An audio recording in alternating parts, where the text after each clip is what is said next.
Before we interrogate today's guest on the stage of interrogation play, we'd like to apologize to our audience for the delay. That was only because we wanted to make sure the scientific information we present is accurate and trustworthy. But before we begin, try to guess who is going to be our next guest. We lines reveal that later in the episode. Now, let's welcome today's sly guest, one who sneaks into the human heart in so many different ways. Rancor. Today, I want you to stay alert, because this interrogation isn't just about him. It's also about you questioning yourself and learning how to decode others. Don't forget to follow and share this with your friends so they can understand themselves better too. I am Rancor, and tonight, I've come to tell you the truth about myself. Just like every other human emotion, I've been studied, analyzed, and dissected by countless psychologists and researchers. And here's what some of them said about me. Willard Galen, he described rancor as a chronic, lingering emotion that doesn't simply fade away.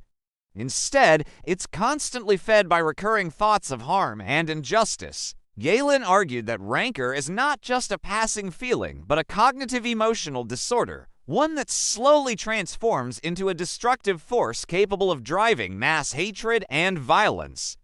So, what exactly is a cognitive emotional disorder? It's when both your thinking like memory, perception, learning, and your emotions like anger, sadness, or irritability get distorted together, leading to unhealthy behavior and poor daily functioning. Imagine a cycle where 1. Something hurtful happens. 2. You interpret it as absolute hostility. He insulted me. He's my enemy. 3. Hatred and bitterness take root. 4. Your behavior shifts, maybe sarcasm, withdrawal, or even passive sabotage. 5. You start seeking evidence to prove your interpretation right, and the loop continues, until rancor becomes your lens for seeing reality. A simple example, a colleague offends you once gives you think he always out to get me gives you carry bitterness. Every day gives you avoid him or gossip negatively gives he grows distant in return gives you conclude. See? He really is terrible, gives the rancor cycle keeps spinning.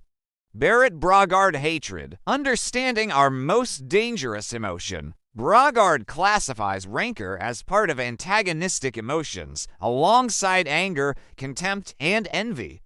According to her, rancor is a compound emotion, born from a mixture of prolonged anger and disdain, directed at someone perceived as a permanent enemy. She explains that rancor is more than an inner state, it's a mental stance. It makes a person constantly view the other side as negative, and often pushes them to seek revenge or take pleasure in their downfall. Aaron Beck, Prisoners of Hate, the founder of cognitive therapy, described rancor as the product of distorted thinking patterns. Rancor is fueled by absolute thoughts such as, he is my enemy, he deserves no mercy. These ideas serve as the fuel that keeps hatred alive. For Beck, rancor isn't just an emotion, it's an entire hostile mindset built on exaggeration, overgeneralization, and hostile interpretation of others' behavior. Carl Menninger, Love Against Hate, coming from a psychoanalytic school of thought, Menninger believed rancor is tied to the human destructive instinct. Rancor is an expression of our innate aggression. It bursts out when people fail to satisfy their needs or achieve fulfillment, but he also believed rancor can be balanced. Forces like love, meaningful work, and even play can counter and soften this destructive instinct. Noel by Rondo Ed, The Moral Psychology of Hate, this collective work distinguishes between two major forms: personal rancor, born out of direct hurt, betrayal, or envy; collective rancor, directed toward groups, often fueled by ideology or cultural conflict. One definition stood out. Rancor is a hostile emotion expressing the desire to cancel or erase the other from the circle of human recognition. And these were the voices of scholars trying to define rancor. But now, let's give rancor itself the chance to describe what it truly is. I am a negative emotional state, a complex blend of hatred and bitterness that lingers toward a person or a group. I usually emerge from an unhealed wound, an offense, or a sense of injustice left unresolved. Unlike fleeting anger, I am chronic and deeply rooted. I feed on mental rumination, on the constant replay of the injury, and on hostile interpretations of the other's intentions. At this point in the video, you're probably feeling overwhelmed. You've just been hit with multiple definitions, opinions, and scholarly views, and it might feel confusing, even blurry. And your mind might wander even further. How do we even distinguish between anger, jealousy, hatred, and rancor? These concepts are very close to each other, and separating them is not always easy. But let's break them down. Anger nature, a temporary outburst, like a spark of fire, sometimes weak, sometimes intense, but always short-lived before it dies down. Origin, often triggered by a threat, an insult, or an obstacle. Duration, short-term, it cools off once the situation ends. Goal, to defend oneself or restore a sense of justice. Inner voice, how dare they do this to me? I need to respond. In this state, you perceive the other person as having wronged you or crossed your boundaries. And here is something to satisfy your curiosity. Anger itself will be our next guest on the interrogation stage in the coming episode. Jealousy. Nature, a defensive reaction tied to the fear of losing something precious. Origin, fear of losing love, status, position, or someone's attention to another. Duration, variable, it can be fleeting or it can grow deeper. Goal, protecting the bond, the position, or the sense of significance. Inner voice, a constant fear of losing the other person, or a role, or recognition. To understand this better, you can always go back and check the dedicated episode on jealousy. And don't forget to leave your opinion in the comments after you finish watching this video. Hatred nature, a stable negative stance toward a person or an object. Origin, the buildup of negative experiences or distorted beliefs. Duration, long-term, though not always active, it can remain cold in the background. Goal, to devalue or reject the very existence of the other. Inner voice, I can't stand them. I hate them as a human being. Rancor nature, a toxic mix of hatred, bitterness, and a desire to cause harm. Origin, a psychological wound, an insult, or injustice left unresolved. Duration, chronic, continuously fueled by rumination, replaying the memory again and again. Goal, to harm the other or at least to wish that their blessings vanish. Inner voice, it's not enough to hate them. They must suffer like I suffered. By now, things should look much clearer. You should be able to draw the lines between these emotions, to analyze the situations happening around you with more awareness. And now, let's move on to the main causes of rancor. 1. Painful experiences and direct injustice when someone suffers an insult, betrayal, marginalization, or open injustice and can't respond. Instead of confronting or letting go, the wound is left open and transforms into lasting bitterness. Example, an employee feels that a colleague unfairly took his promotion, gives bitterness begins to grow. 2. Inability to express or confront. When a person cannot say that they were hurt, they suppress it inside. With time, that bottled up anger morphs into long-term rancor.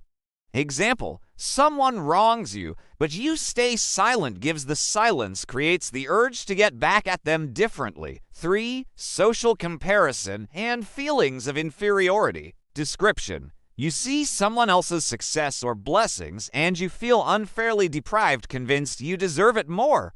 This is intensified by the culture of social media flaunting, where people show cars, companies, or wealth without showing the struggle behind it. You perceive them as unworthy, while you see yourself as more deserving, yet stagnant. Over time, jealousy gives envy, gives rancor, especially if their success overshadows or threatens your status. Example, a classmate excels in a project while your sideline gives feelings evolve into hate and bitterness. 4. Rumination, when someone replays the hurtful moment again and again, magnifying the offense. Effect: each recall equals reliving the pain, which strengthens rancor. Example: every time you recall a cruel comment, the emotions flare up anew.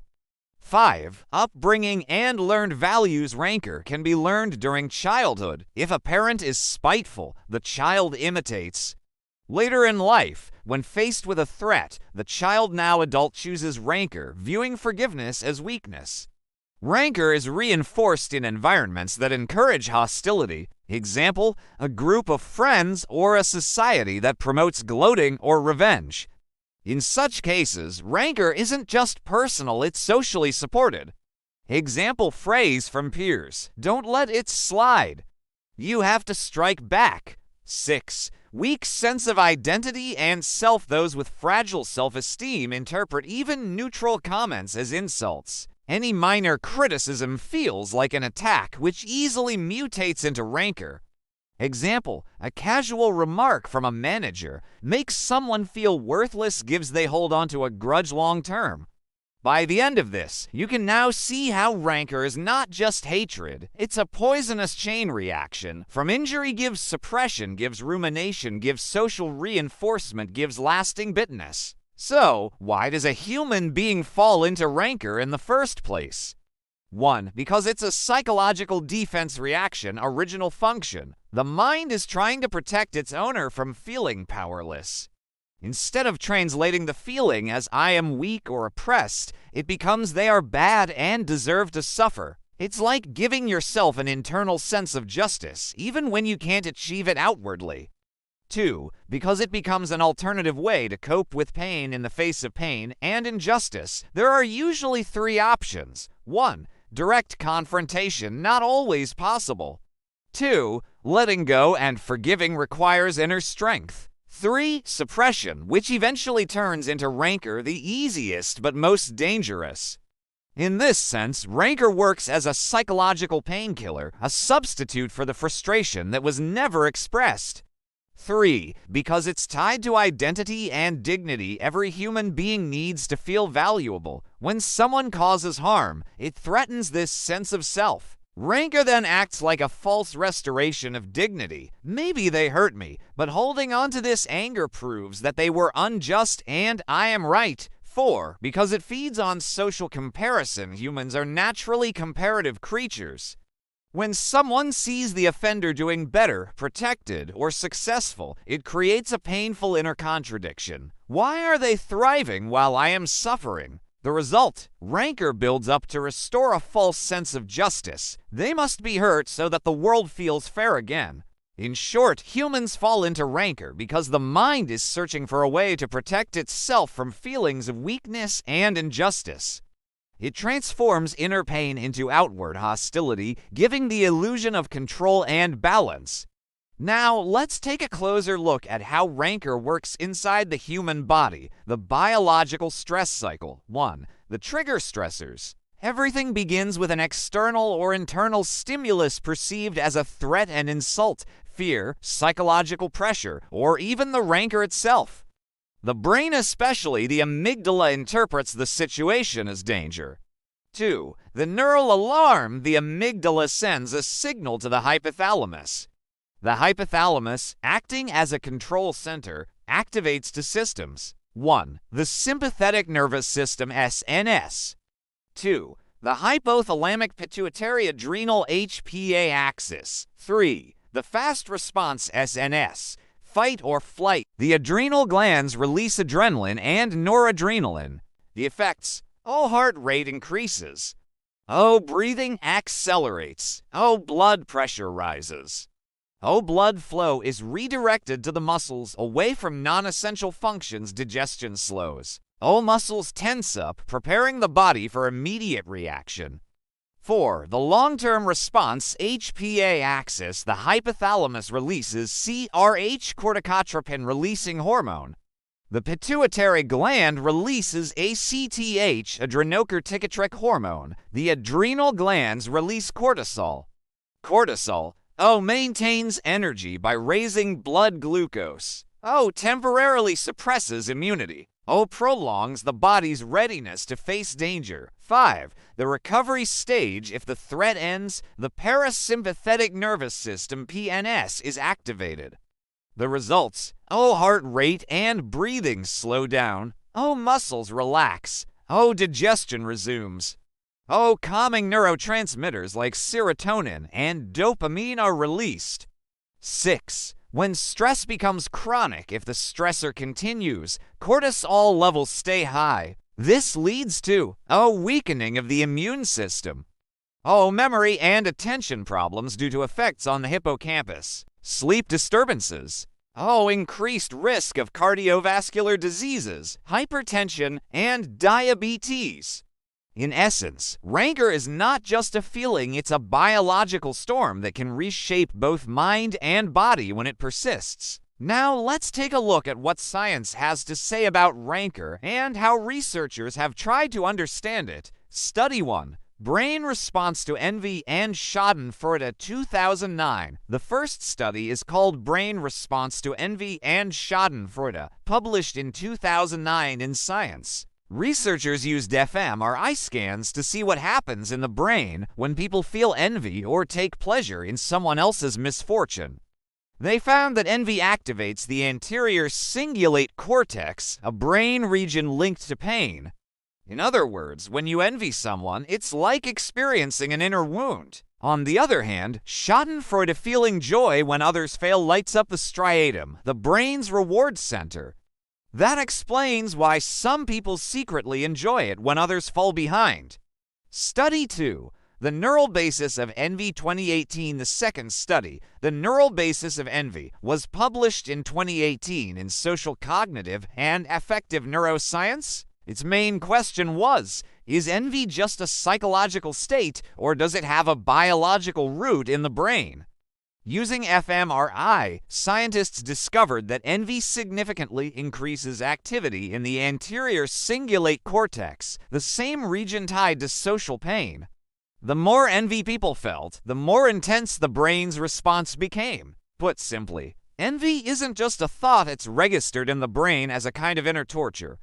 Study 3. Appraisal Patterns of Envy 2012. The third study is titled Appraisal Patterns of Envy and Related Emotions, published in 2012 in Motivation and Emotion.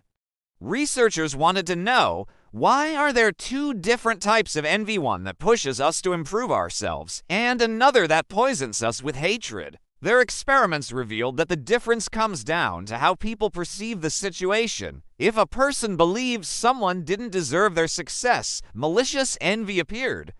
But if they believed the other person did deserve it and still had hope to change their own situation, benign envy emerged. The conclusion: what separates helpful envy from destructive envy isn't how strong the feeling is, but how we interpret the situation.